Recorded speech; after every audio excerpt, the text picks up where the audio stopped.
Hey everyone, we are about to dive right into what is honestly one of the most highly dramatic and just emotionally devastating moments in all of ancient biblical history. We're talking about a literal physical clash between a king and his very own rebellious son. Welcome to the Part S channel. Today we explain Prophet Samuel 2, chapter 18 in a clear and simple way, step by step. And that is exactly what we are going to do today. We're going to stick right to the plain text, the simple literal meaning, to really unpack this incredibly rich and tragic narrative playing out in front of us. So, here is our roadmap for this explainer. First up, context and the battle. Number 2, the fate of Absalom. Third, the messengers deliver the news. Then we'll go through some clarifications and key ideas, draw out some practical life lessons, and finish the whole thing off with a quick chapter recap. All right. Let's get right into it. Section 1. Context and the battle. Setting the stage in 2 Samuel 18. So, the stage is set for this massive, tragic confrontation. King David has literally been forced to flee his home in Jerusalem. Why? Because his own son, Absalom, has launched a massive rebellion against him. Now, the two sides are finally clashing. We're looking at the simple text here, starting right in verses 1 through 4. Now, David is a seasoned military tactician, right? He musters his men, organizes them, and divides his army into 3 distinct units. You've got a third under Joab, who's his top general, a third under Abishai, Joab's brother, and a third under a man named Ittai the Gittite. David declares his absolute intention to fight right alongside his men. He says, "I myself will surely march out with you." But his men, they completely reject this idea. No way are they letting him do that. They logically argue that the rebellion's sole aim is just to kill the king and take the throne. They tell him, look, you must not go out. If we flee, they won't care. Even if half of us die, they won't care. But you are worth 10,000 of us. If David falls, the whole war is instantly lost. So it's way better for him to stay back and provide support from the city. David listens to this really sound strategic wisdom, says, I'll do whatever seems best to you, and he stays right there by the city gate as his troops march out. But right as the troops are leaving, David gives this incredibly profound emotional instruction. In verse 5, in front of literally everyone, the king commands his top 3 generals, "Be gentle with the young man Absalom for my sake." Think about this moment for a second. Absalom has stolen his father's throne, driven him out of his home, and is actively trying to kill him to cement his own power. Yet right here, David is not acting like a hardened military commander barking orders to destroy an enemy threat.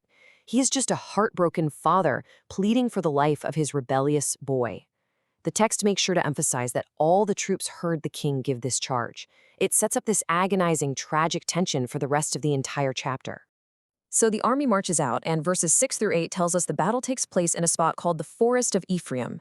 And this brilliantly illustrates how the actual environment plays a massive role in biblical narratives. Historically and geographically, this forest was a rugged, heavily wooded area across the Jordan River. We're talking steep ravines, rocky thickets, deep pits. It's treacherous. David's veteran fighters clash with Absalom's huge but inexperienced army, and there is a massive slaughter.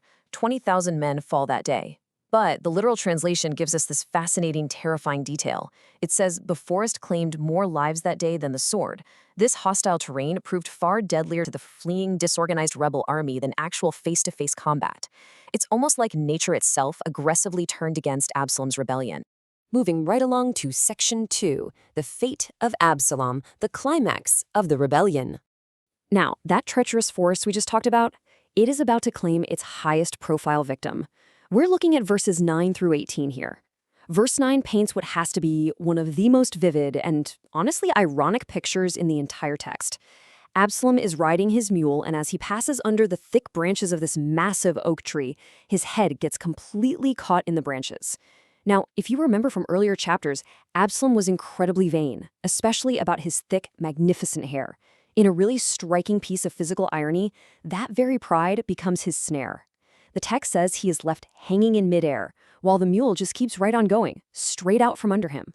The proud prince, the guy who built his whole identity on his appearance and political cunning, is literally ensnared by the forest, just dangling there, totally helpless. But notice the profound contrast here as we move into verses 10 through 15.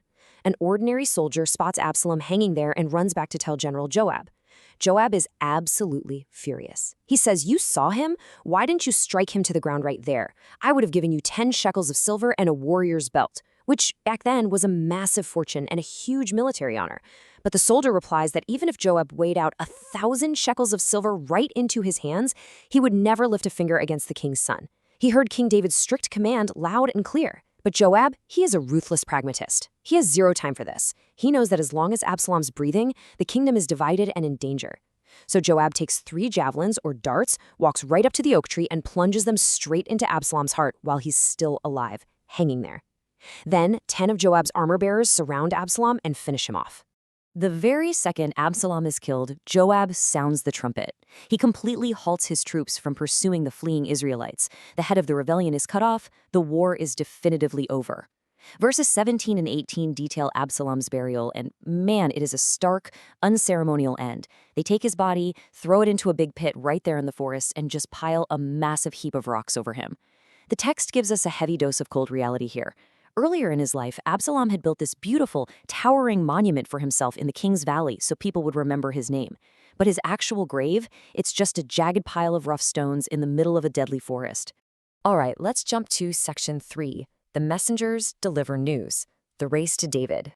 So the battle is won, but the tension in this chapter is far from over. The victory is secure, but somebody has to go and tell King David, who has been waiting anxiously at the city gates this entire time. Let's trace this step by step through verses 19 to 33. The pacing here is incredibly cinematic. Ahimaaz, the son of Zadok the priest, begs Joab, "Let me run and take the news to the king." But Joab says no. Joab knows this isn't purely good news because, well, the king's son is dead. Instead, Joab commands an unnamed Cushite soldier to go and tell the king what he saw. A Cushite was likely a foreign mercenary from the region of Cush, modern-day Ethiopia. Joab chooses him because delivering the news of the prince's death is super dangerous. A foreigner is viewed as more expendable for this kind of volatile task. So the Cushite takes off, but Ahimaaz just keeps begging Joab, "Come what may, please just let me run behind the Cushite." Joab finally relents and says, "Fine, run." Ahimaaz ends up taking a totally different route, the flat plain of the Jordan, and he actually outruns the Cushite. Back at the city, David is sitting there between the inner and outer gates. The watchman up on the roof spots one lone runner approaching, and then a second one behind him. What follows is this totally agonizing exchange. Ahimaaz arrives first, falls face down to the ground, and declares a massive military victory. "Praise be to the Lord your God. He has delivered up the men who lifted their hands against my lord the king." But David?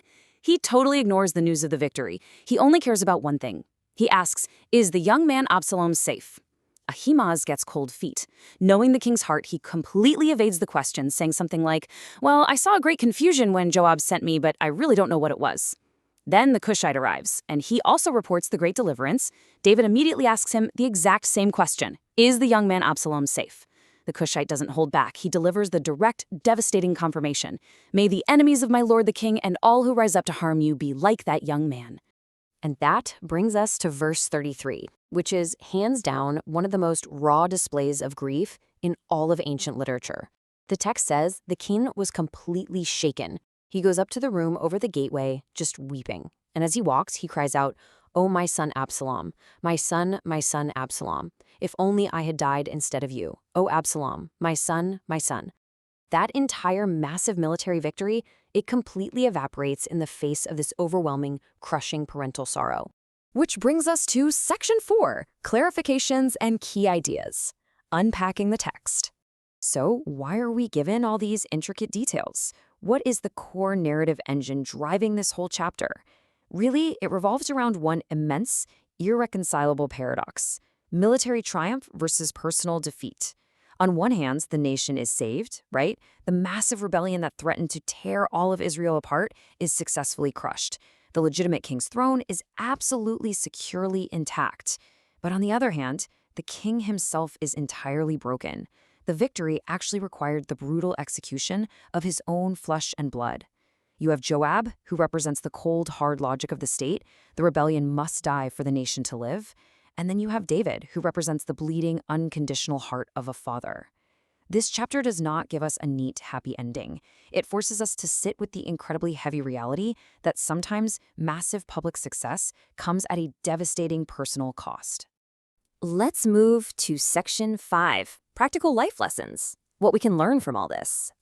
Biblical narratives like this aren't just ancient history. They serve as a powerful mirror for our own lives.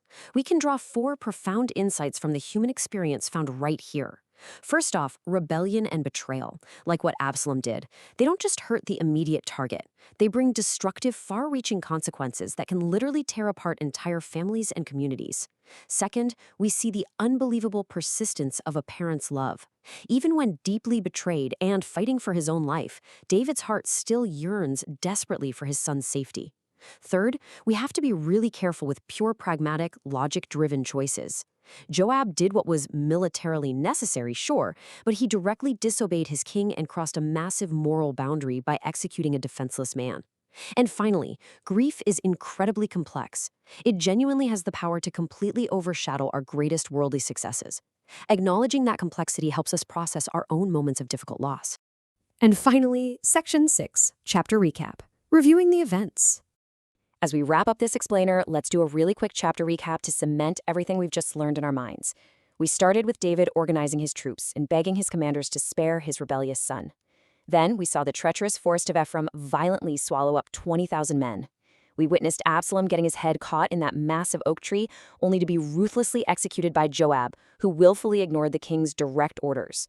After that, we followed the suspenseful race of Ahimaaz and the Cushite back to the city gates, which all culminated in that crushing moment where David receives the news and weeps bitterly for his lost son, completely turning a day of national triumph into a day of profound, agonizing mourning. As David weeps in that chamber above the gate, it really leaves us wondering, can a kingdom truly heal when its leader is just completely shattered? Thank you for learning with us. If this helped you understand the chapter better, like, subscribe, and join us for the next chapter.